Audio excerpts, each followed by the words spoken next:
d'abord exprimer ma joie et ma satisfaction pour être reçu par le président de la République et avoir aussi des entretiens avec les autres autorités du pays dans ce contexte, disons, de la célébration de 125 ans d'évangélisation du pays. Je suis venu pour cette raison, mais alors on profite aussi pour avoir des rencontres et des dialogues avec les autorités du pays. Et j'apportais les salutations du pape François et les meilleurs souhaits pour le Burkina, pour la population et pour le futur de ces pays. Nous avons de bonnes relations entre le Saint-Siège et le Burkina, fondées sur le respect mutuel, la tolérance et la fraternité, et qui mènent aussi à des actions communes en faveur de la population, des personnes et notamment les plus vulnérables, en contenant des besoins matériels et spirituels de la population.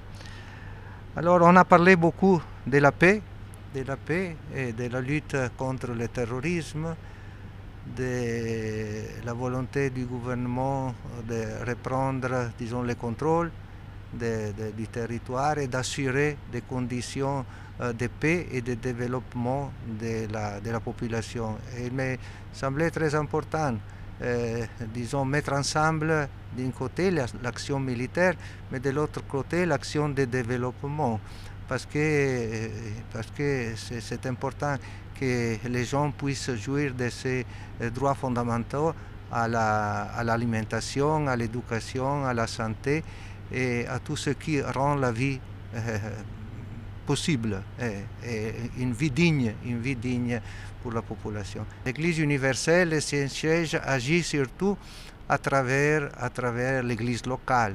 Alors on soutient l'Église locale dans son engagement dans les différents domaines, disons, de vie et d'activité, et surtout sur le plan de la santé et de l'éducation.